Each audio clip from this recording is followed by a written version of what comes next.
Esta no es cualquier novela corta, se trata de una de las mejores novelas góticas en español, escrita por uno de los autores más importantes, relevantes, populares, leídos, queridos y sobre todo uno de los mayores exponentes de la literatura mexicana y latinoamericana. Hoy les traigo varios datos interesantes sobre la novela Aura, escrita por Carlos Fuentes. Vamos con algunos datos. Carlos Fuentes nació en Panamá el 11 de noviembre del año 1928, hace casi un siglo de su natalicio, y falleció en la Ciudad de México el 15 de mayo de 2012. A pesar de haber nacido en Panamá, cosa que fue mera casualidad debido a que su padre era diplomático y en ese momento se encontraba la familia en ese país, la mayor parte de su vida la hizo en México. Durante su infancia vivió en diferentes ciudades del continente americano, por ejemplo, Montevideo, Río de Janeiro, Washington DC, Santiago de Chile, Quito y Buenos Aires. Durante todas estas estancias temporales, Fuentes tuvo contacto y experiencias diversas, en especial a las que tuvieron que ver con su manera de ver e interpretar la vida, la realidad, lo que se presenciaba frente a sus ojos. Entre los años 1941 y 1943 residió en la capital chilena y la capital argentina. Ahí recibió la influencia de notables personalidades de la esfera cultural americana, o mejor dicho, latinoamericana. A sus 16 años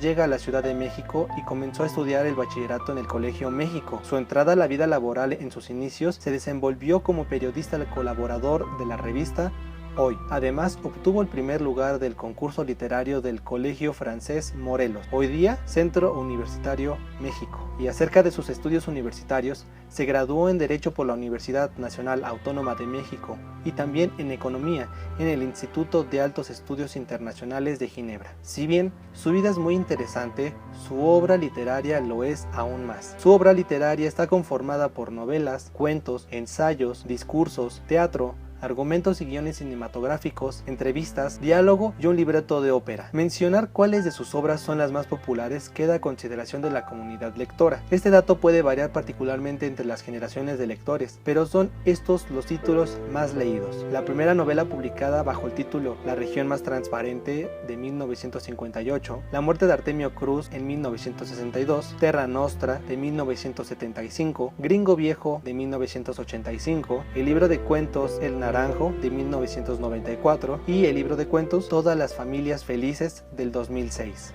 La novela cuenta con dos adaptaciones al cine. Aura primero fue llevada a la pantalla grande en 1966, en una adaptación italiana dirigida por Damiano Damiani, titulada en italiano La strega in amore. Está basada en la obra de Fuentes, pero que dista mucho de la novela. Tiene varias modificaciones y detalles que el director agregó para los fines de su película. En el 2016, el director belga Michel Benmans adaptó para un cortometraje la novela de Fuentes. Esta versión es más fiel al texto. Además, por ser más actual, recurre a ciertos estilos de cine de suspenso, lo cual provoca más intriga al espectador. Y como dato curioso, a principios del siglo XXI, en México, Aura fue censurada por parte del gobierno en turno. Aunque ustedes no lo crean, sí sucedió. La novela fue publicada en 1962. Tanto la cultura, la sociedad, la política y los lectores eran otros, y en ese tiempo se consideró como uno de los títulos más leídos y aceptados por muchas personas. Sin embargo, en el año 2001 sucedió lo inesperado. Carlos Abascal, quien fuera el secretario del Trabajo del gobierno panista, sí, el de Vicente Fox, expresó su descontento por algunos pasajes del libro. Al funcionario le disgustó que la maestra de su hija, quien cursaba tercero de secundaria en una escuela católica, hubiera integrado este título en el programa de estudios. Este descontento alcanzó otros niveles, tanto que el funcionario junto con otros padres de familia consiguieron que la maestra de literatura de sus hijas fuera apartada de su puesto y las adolescentes no tuvieran que leer Aura ni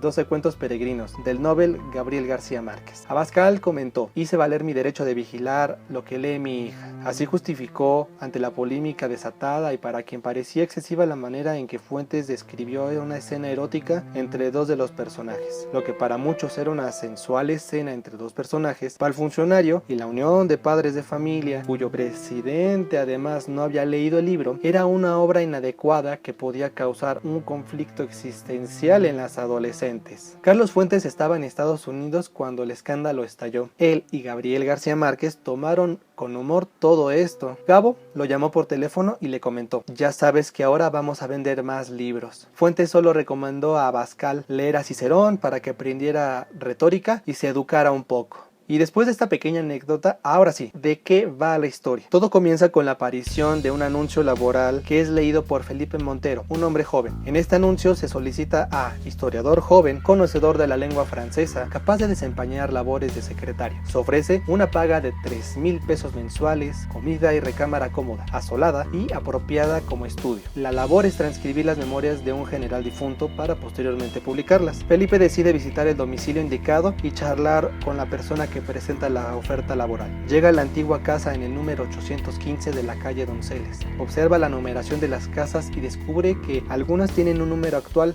y otro antiguo. Un azulejo indica el número 47 y encima una aclaración que dice ahora número 924. En su visita laboral se entrevista con la señora Consuelo, viuda del general almirante Llorente. Felipe nota que el ambiente es muy extraño, especialmente porque se percata que todo está en penumbras, la casa parece algo abandonada y que todo lo que se encuentra ahí pertenece a otro tiempo, un tiempo anterior a él, a otra época en esplendor. En esta entrevista conoce a una mujer joven llamada Aura, sobrina de la señora Consuelo. A partir de este momento, todo lo que comienza a vivir nuestro joven historiador se sentirá extraño, confuso, siniestro. La atracción que Felipe comienza a sentir hacia Aura lo llega a interpretar como un otrora amor. La novela, en suma, transcurre de manera sencilla en el inicio. Con el paso de los días y las labores, Felipe se percata que varias cosas extrañas que suceden. La novela, en suma, transcurre de manera sencilla en el inicio. Con el paso de los días y las labores, Felipe se percata de varias cosas extrañas que suceden tanto en el espacio que lo rodea como en la manera sensorial. Cree ver cosas, escuchar voces, sentir presencias, tocar objetos y particularmente la confusa noción de estar cambiando de temporalidad, cual si fuera un tiempo anterior, como si el presente no existiera. A pesar de ser una novela cortita y de tener solamente 3 personajes, esta pequeña historia tiene las suficientes características de ser digno representante de la literatura de terror. El misterio, lo surreal, los guiños a cambios temporales, los cambios de lugares, las cosas que suceden, forman parte de un todo para esta novela. En mi opinión, considero que Aura es una de las obras más representativas del siglo XX latinoamericano. Posee las estructuras necesarias para estar a la altura de ciertos autores clásicos de terror, tales como Edgar Allan Poe, Gaston Leroux y Lovecraft, quienes publicaron en el siglo XIX y principios del siglo XX.